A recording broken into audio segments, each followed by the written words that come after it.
U.S. Defense Secretary Robert Gates and Secretary of State Hillary Clinton insist that any efforts to negotiate with the Taliban must be an Afghan-led process. Clinton cautioned that reconciliation between President Hamid Karzai's administration and the Taliban is a complex effort that is just beginning.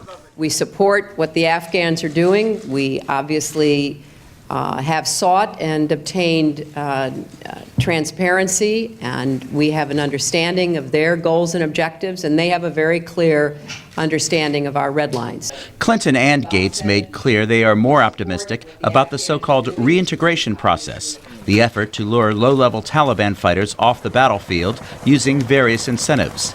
But Gates said efforts aimed at reconciliation between Mr. Karzai's government and senior Taliban are still worth trying. Whether they lead to something concrete in the short term or establish a predicate for something that may develop months or a year from now, I think really doesn't matter. We just, we need to be open to opportunities that arise. Their comments came one day after a NATO official said the alliance has helped to secure passage of Taliban commanders to Kabul and that such trips would be very difficult without NATO's consent. Thursday, NATO Secretary General Anders Fogh Rasmussen said NATO is willing to help bring about talks between Kabul and senior Taliban officials. Our position is that if we can facilitate this process through practical assistance, then why not?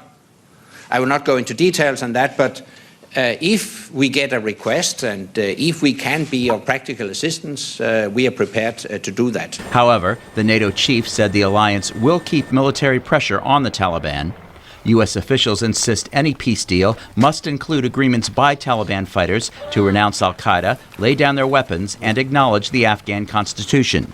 In Kabul Thursday, a top advisor to Mr. Karzai urged NATO to support the peace process. He called on its troops to cease military operations in areas where militants are willing to begin talks. Robert Raffaele, VOA News.